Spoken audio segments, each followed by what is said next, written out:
वचन बाबूजी महाराज भाग पहला, वचन नंबर 56। इलाहाबाद 10 जनवरी सन 1932। मन ने मकड़े की तरह बेहद दूर तक माया जाल फैला रखा है और जीव भोग विलास की हवस और तृष्णा में उसमें फंस जाते हैं। उनको चूस चूस कर मन माया रस लेते हैं। जीव जिस कदर विषय भोग में नीचे उतरता जाता है, उसकी भक्ति और प्रेम रस लेने की ताकत का इम्तियाज कम होता जाता है। इस तरह मन जीव का बैरी है। इससे और भी बढ़कर जंजाल अंतर में है जो शब्द से ही कर सकते हैं। बिना गुरु की मदद के उनसे रिहाई नामुमकिन है। मकड़ा बीच में अपना घेरा बनाकर चारों तरफ दूर दूर तक बारीक बारीक तारों का जाल फैला लेता है। जो मक्खी उसमें आ फंसती है उसको चूस चूस कर खोखला कर डालता है। इसी तरह मन ने बेहद दूर तक माया जाल फैला रखा है और जीव भोग विलास की हवस व तृष्णा में उसमें फंस जाते हैं। उनको चूस चूस कर मन माया रस लेते हैं। मन के बाप काल में भी बजाते खुद तो रस है नहीं, वह जीवों को यहाँ फंसाए रखकर रस लेता है और आहार पाता है। जीव जिस कदर विषय भोग से नीचे उतरता जाता है, उसकी भक्ति और प्रेम रस लेने की ताकत का इम्तियाज जाहिर होता जाता है। मक्खी की तरह भिन भिना कर हर जगह बैठता फिरता है। कभी गलीच पर और कभी बालाई पर बैठता है और जहाँ कहीं उसकी तबीयत के माफिक रस मिलता है लेता रहता है। काल मन का जाल फैलाकर निश्चिंत बैठा हुआ है। उसने सूरज को मन आपा देकर जमींदार की तरह अपना आसामी और खिराजदार बना रखा है। अगर मन काम न दे तो सूरज बेहोश हो जावे। इस तरह मन इसका बैरी और दुश्मन है। इसको यहाँ फंसाए रखकर खुद रस लेता है। जब दया से संत समागम प्राप्त हो तब उनकी दया से ये मन मकड़े को मार सके। मैं मारा मन का मकड़ा, तब काल देख बहु अकड़ा। काल के इस माया जाल से भी बढ़कर अंतर में और जंजाल व तिलिस्म हैं। जाल वाले शब्द हैं डंकनी, शंखनी और हुए गिलमा हैं, जिनसे रिहाई बिना मदद गुरु के नामुमकिन है। नाग फांस हैं जो गरुड़ शब्द से ही कटेगी। नाग फांस डाली जहाँ काला, गरुड़ शब्द से काटा जाला। इस तरह काल ने अपनी बस्ती बसा रखी है और किसी को उसके पार नहीं जाने देता। लेकिन संत उसको उजाड़ने के लिए आए हैं। वह उन्हीं से डरता है। वे अपने जीवों को जैसे जैसे वो तैयार होते जाते हैं अपने साथ अपने निज देश में ले जाते हैं। उनकी बार बार आमद व रफ्त से ये बस्ती उजड़ती जावेगी।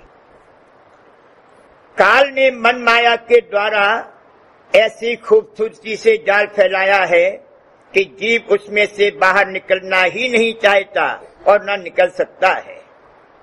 लेकिन जब गुरु की दया से मन को मारकर सूरज उसके जाल से निकलेगी तो मन गुलामी करता फिरेगा और माया भी अधीन हो जावेगी। ज्योति अब चरण पखारे, संतन की ओट पुकारे। जब मन माया के छल और कपट से निकलकर निर्मल होकर अपने निज धाम में पहुंचेगी, तब अमोघ रस को प्राप्त होगी। वचन 57। इलाहाबाद 13 जनवरी सन 1932। असली रहमानी आजादी और स्वभाव बदलना। है ऐसे देश पर जहाँ बेपर्दगी, बेहाई व बेबाकी को आजादी से नामजद किया है और उन पर जो उसके शहदाई हैं। हिंदुस्तान की औरत को उस देश की सी बेबाकी की जरूरत ही नहीं हो सकती। ये पश्चिमी देश में ही हो सकता है। वहां के नियम और प्रथा, रस्म व रिवाज मर्द व औरत के व्यवहार के अमूमन दूषित हैं। वहां अत्यंत गुनाह भी जब तक देख न लिया जावे गुनाह नहीं समझा जाता। एक तौर से तो यहाँ भी ऐसा ही है, लेकिन कमी और जाति का फर्क है। गजब है कि मामूली व्यवहारों में भी पाप की आमेजिश हो और वो सरहीन पाप और दूषित बर्ताव से थोड़ा ही पीछे रह जाता है। वहां ऐसे वाकयात अक्सर होते रहते हैं जिनमें शुद्ध आचरण का मियार बहुत नीचा है। उस किस्म की बातें आमतौर पर मायूस समझी ही नहीं जाती, जैसे यहाँ समझते हैं। हमारा ये मतलब नहीं है कि हिंदुस्तान में खराबी नहीं है, यहाँ भी खराबी है, मगर उस दर्जे नहीं। आजादी आजादी चिल्ला रहे हैं, हम भी आजादी के हामी हैं। आजादी वो होनी चाहिए जिसमें जो गुण व हुनर इसके अंदर मौजूद हैं और जो आजादी न होने से प्रकाश में नहीं आ सकते, वो नशोनुमा और फरोग आवे। ये आजादी रहमान की तरफ से है। आजादी वो नहीं है जो खराबियां इसके अंदर गुप्त धरी हुई हैं और जो रोक टोक से दाबी जाती या कदरे जाहिर की जाती हैं, उनका खुले मैदान बर्ताव होने लगे और अवगुणों की तरक्की हासिल हो।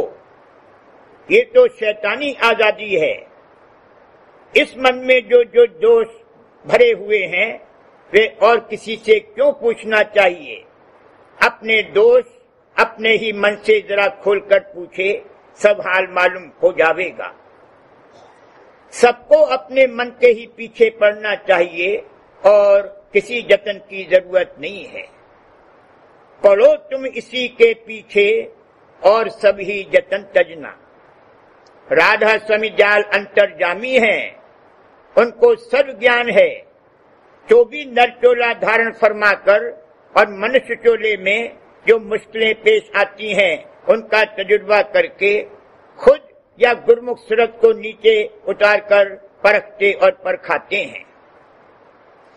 राधा स्वामी परखी और परखात मन के दोषों को त्यागने का इरादा करना या मन पर दबाव डालना या दृढ़ प्रतिज्ञा करना, चाहे वो प्रतिज्ञा एक दो जन्म तक भी कायम रहे, काफी नहीं है। स्वभाव बदलना चाहिए और स्वभाव पूरे तौर पर बिला 10वें द्वार पहुंचे नहीं बदलेगा। खाली बैराग कुछ काम नहीं दे सकता। एक साहब अपने वालिद बुजुर्गवार का जिक्र बड़े फख्र से करते थे कि वो गर्मी के दिनों में जब ऊपर से आसमान तपता है, नीचे से जमीन तपती है, चारों तरफ आग जलाकर बीच में खुद बैठकर पंच अग्नि तपते थे। इससे एक किस्म की बर्दाश्त की आदत तो जरूर हो जाती है। जैसे सिपाहियों को सर्दी में धूप में रात को 20-20 मील दौड़ाते हैं ताकि वो वक्त जरूरत गनीम पर धावा कर सकें, मगर इससे कोई परमार्थी फायदा नहीं हो सकता। बनारस में तेलंग स्वामी माघ बूझ के जाड़े में कछुए की तरह गंगा जी के ठंडे पानी में तैरते फिरते थे। इससे सिवाय वैसी आदत पड़ने के और क्या नतीजा निकला, बल्कि जाति आदत से वैसा ही संस्कार लेकर जन्म धारण करना पड़ता है। भैंस भी तो सर्दी में गर्दन निकालकर पानी में पड़ी रहती है। बाज जानवर दरख्तों की टहनियों में उल्टे लटके रहते हैं, पैर ऊपर और सिर नीचे। संखिया और अफीम खाने की भी तो आदत ही पड़ जाती है। जब संखिया खाना शुरू करते हैं तो पहले उसकी एक लकीर ही बनाते हैं। बहुत कम मिकदार में होने से उसके खाने से मर तो नहीं जाता, लेकिन जहर खाने तो लगता ही है। जरूरत स्वभाव बदलने की है और स्वभाव बदलने के लिए अनुराग सहित वैराग होना चाहिए। जब अपना दोष समझकर उसके दूर करने का जतन करेगा और इसकी कुछ पेश नहीं जावेगी, तब मालिक के चरणों में दया के लिए प्रार्थना करेगा कि हे मालिक, मुझसे कुछ नहीं हो सकता, जो कुछ करेंगे आप अपनी दया से करेंगे। उस वक्त जैसे इधर के रस की चाट पड़ी थी, जो कड़ुआ, क्षार, गलीज, बदबूदार और नाबदान का रस है, वैसे ही मालिक के निर्मल चरण रस की चाट लग जावेगी और काम बन जावेगा। जो वचन से माने उसका नाम हंस है। जब इसने संत मत धारण किया तो हंस की एक कोर तो आ ही गई। सभी जो यहाँ बैठे हैं उसी जेल में हैं, वरना उपदेश कैसे ग्रहण करते। संतों के यहाँ जबरदस्ती नहीं है।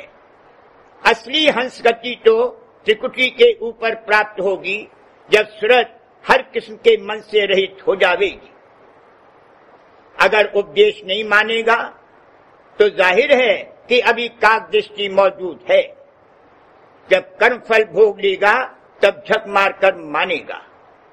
1000 से गड्ढे मारे राधा स्वामी जाल के पास ऐसी युक्तियां, रोग, शोक, भोगों का प्राप्त न होना या उनके प्राप्त करने या भोगने की ताकत ही न रहना वगैरह वगैरह हैं, जिनसे ऐसी हालत कर्म कट कट कर आप पैदा हो जावेगी जिससे इसको हार कर मानना पड़ेगा।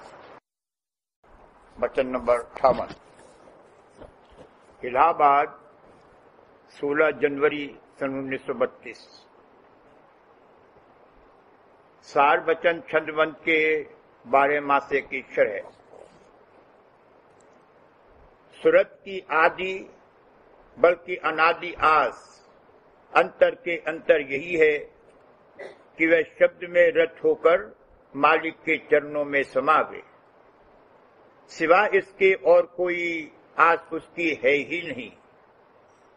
कमी चैतन्यता और संग दोष से माया काल के गिलाफ पर गिलाफ आ जाने से सूरत ने मन आपा धारण करके जो आस कायम की है उसकी बड़ी सूक्ष्म रेखाएं इसके गिलाफ में बनी हुई हैं।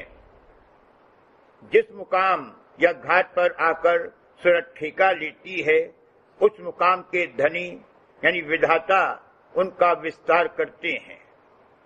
जैसे दरख्त के बीच में रेखाएं होती हैं और वह सब अपने वक्त पर और सामान माफिक पाकर नष्टानुमा पाती हैं, उसी तरह इस रचना में आने के पूर्व मन और माया के गिलाफों का जो असर सूरत पर था उसकी आड़ लेने से इसने गर्भवास किया और जो कर्म वेग हुआ उससे ये गर्भ से बाहर आया और मन माया का संग करके जो करतूत की उससे कर्म का बोझ और चढ़ता गया। इस सब का वर्णन आषाढ़ मास में है। सावन के महीने में जैसे पानी की झड़ी लगती है, इस तरह से कर्म करके कर्मों की पुष्टता होती गई और भादों में संसारी विषय भोग की दौड़ लगकर मन मत कर्म धर्म में पच कर तपती गई और उसमें बावला होता गया। जब क्वार आया और कर्म वेग के विष की बारिश और आफत की झड़ियां खत्म हुई तो स्वाति बदरिया का वक्त आया।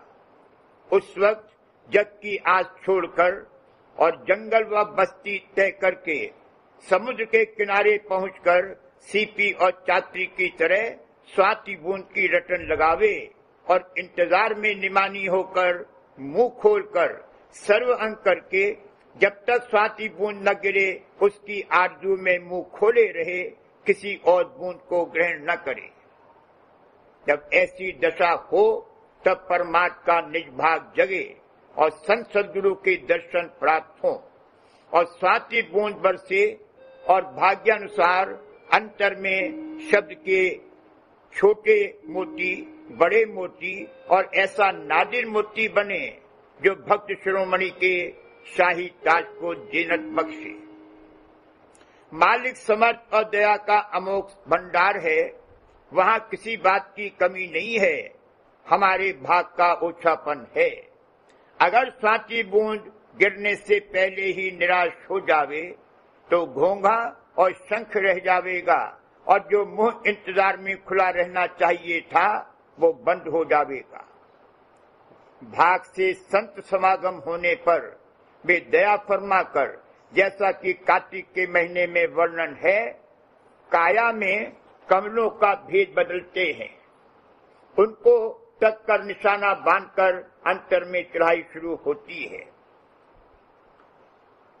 संसार के और सब मत माया काल के पेट के हैं, और जाल देश के नीचे सब जगह माया व काल का ही पसारा है। 10वें द्वार में पुरुष व प्रकृति है, लेकिन वहां वे बिल्कुल मिले हुए हैं। सहज जल कमल में ज्योत निरंजन है, वहां वह रले मिले हुए हैं। ज्योति निरंजन करते रलियां।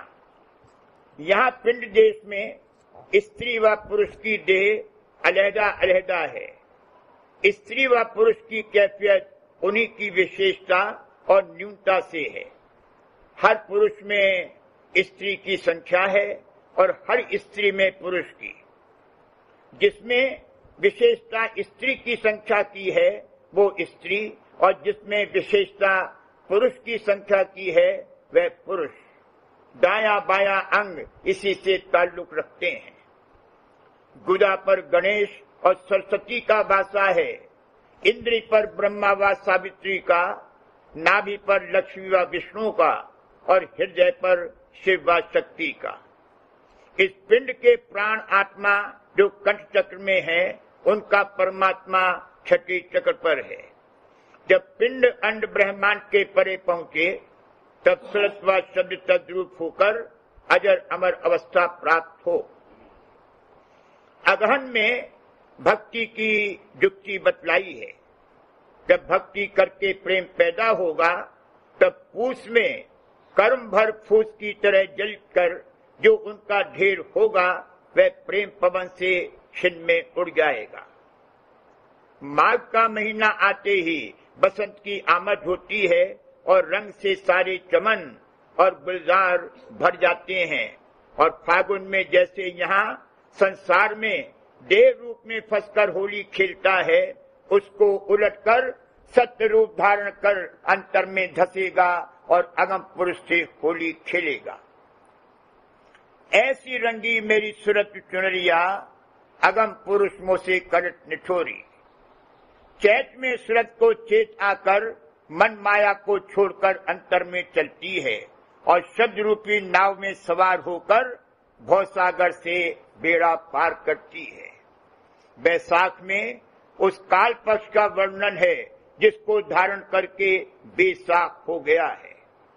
जेठ में उसी की तपन का वर्णन किया गया है और निज भेद बतलाया गया है। जब सब मान और आपा गल जावे तब आनंद मंगल गावे।